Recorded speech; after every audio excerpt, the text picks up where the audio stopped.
আমাদের স্কুলে মাঝে মধ্যে সাংস্কৃতিক অনুষ্ঠান হয়, এতে নাচ গানও গাওয়া হয়। অনুষ্ঠান শুরুতে কোরআন ও অন্যান্য ধর্মাবলম্বীদের ধর্মগ্রন্থ পাঠ করা হয়।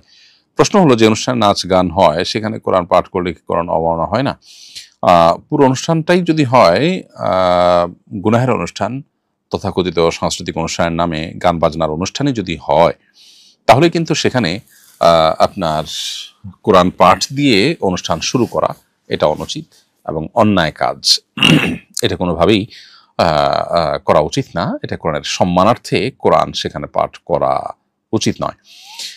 আর যদি ব্যাপারটা এরকম হচ্ছে না, অনুষ্ঠানটা অন্য সাধারণ অনুষ্ঠান, সেখানে নাচ গানটাও একটা পার্ট, তাহলে অন্য অন্য অনেক কাজ হবে, তার অংশ হিসাবে কোরআন তেলাওয়াত করা হলো, কোরআন থেকে তর্জমা করা হলো, মানুষকে দাওয়াত দেওয়া হলো, সেই চেষ্টা করা যেতে পারে।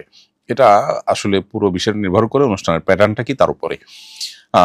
গুনাহের কাজে শুরুতে আল্লাহর নাম নেওয়া বা কোরআন তেলাওয়াত দিয়ে শুরু করা, এটা অবশ্যই এক প্রকার কোরআন অবমাননা।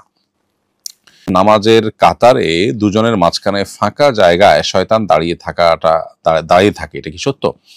উত্তর হলো হ্যাঁ, সত্য। নবী করিম সাল্লাল্লাহু আলাইহি ওয়াসাল্লামের হাদিসে পরিষ্কারভাবে এটি আছে। তিনি বলেছেন, লা তাদাউল ফুরুজাত লিশ-শাইতান, তোমরা নামাজ যখন দাঁড়াবে দুজন মুসলিম মধ্যবর্তী ফাঁকা জায়গা রেখে শয়তানকে দাঁড়াবার সুযোগ করে দিবে না। এখান থেকে বোঝা যায় যে এখানে শয়তান দাঁড়ায়, এটি সত্য। এবং নবী সাল্লাল্লাহু আলাইহি ওয়াসাল্লাম বলেছেন, সুদ্দুল খালাল, তোমরা নামাজে মুসল্লিরা তোমাদের দুজন মানুষ যখন দাঁড়াবে পাশাপাশি, তোমাদের মধ্যবর্তী ফাঁকা জায়গাটা বন্ধ করো। আমাদের দেশে অনেকেই নামাজে দাঁড়ান, কিন্তু পার্শ্ববর্তী মুসল্লির খুব কাছে ঘেঁষে দাঁড়ানোর যে বিধানটা আছে সেটা তারা মেনে চলেন না, বরং অনেক বড় ফাঁকা রেখে দাঁড়ান, যেটা সুন্নাহ পরিপন্থী এবং নবী সাল্লাল্লাহু আলাইহি ওয়াসাল্লামের হাদিসের খেলাফ বিধায়। এটা আমাদের বিশেষভাবে লক্ষ্য রাখা দরকার।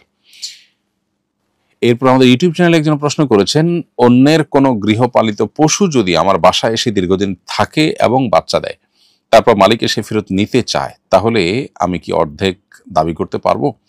উত্তর হলো না, আপনি অর্ধেক দাবি করতে পারেন না। আরেকজনের পশু আপনি পেলেছেন, পালার কারণে আপনি অর্ধেক দাবি করতে পারেন না।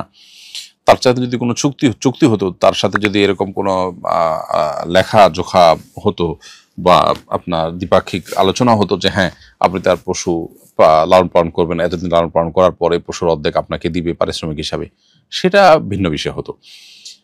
ব্যাপারটা যদি সেরকম না, অতএব এটি আপনি নিজে থেকে কেটে রাখতে পারেন না। তবে পশুর পেছনে যে খরচ করেছেন, তিনি যখন নিতে আসবেন সেই খরচ আপনি দাবি করতে পারেন এবং সেটা আদায় করতে পারেন।